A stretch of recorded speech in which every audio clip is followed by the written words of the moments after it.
સાવરકુંડલાના દેવડા gate ખાતે 1100 દીવા પ્રગટાવી ભવ્ય ઉજવણી કરી હતી। સાવરકુંડલામાં શ્રી રામ પ્રતિષ્ઠા મહોત્સવની વર્ષગાંઠની ભવ્ય ઉજવણી કરવામાં આવી હતી।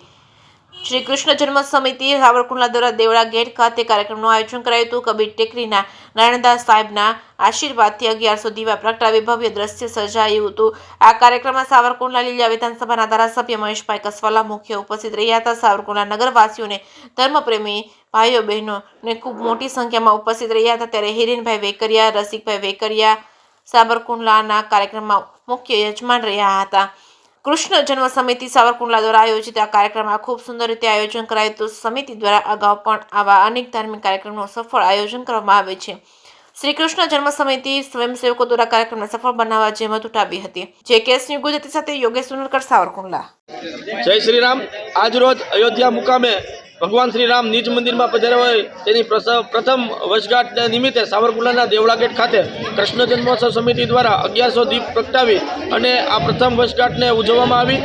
આ કાર્યક્રમના મુખ્ય યજમાન તરીકે શ્રી હિરેનભાઈ વેકરિયા, રસિકભાઈ વેકરિયા અને પ્રશાંતભાઈ વેકરિયા વિચારો પરિવાર રહેલા હતા। તેમજ આ કાર્યક્રમમાં મુખ્ય અતિથિ તરીકે સાવરકુંડલા લીલિયા વિધાનસભાના ધારાસભ્ય મહેશભાઈ કસવાલા પણ ઉપસ્થિત રહ્યા હતા। આ કાર્યક્રમમાં સાવરકુંડલાના સનાતની હિન્દુ પરિવાર બહોળી સંખ્યામાં ઉપસ્થિત રહી અને આ કાર્યક્રમને સફળ બનાવેલ હતો। આ કાર્યક્રમ નારાયણદાસ સાહેબ કબીર ટેકરીના મહંત નારાયણદાસ સાહેબના અધ્યક્ષ સ્થાને અને એના આશીર્વાદથી કરવામાં આવેલ હતો। જય શ્રી રામ। જય શ્રી રામ।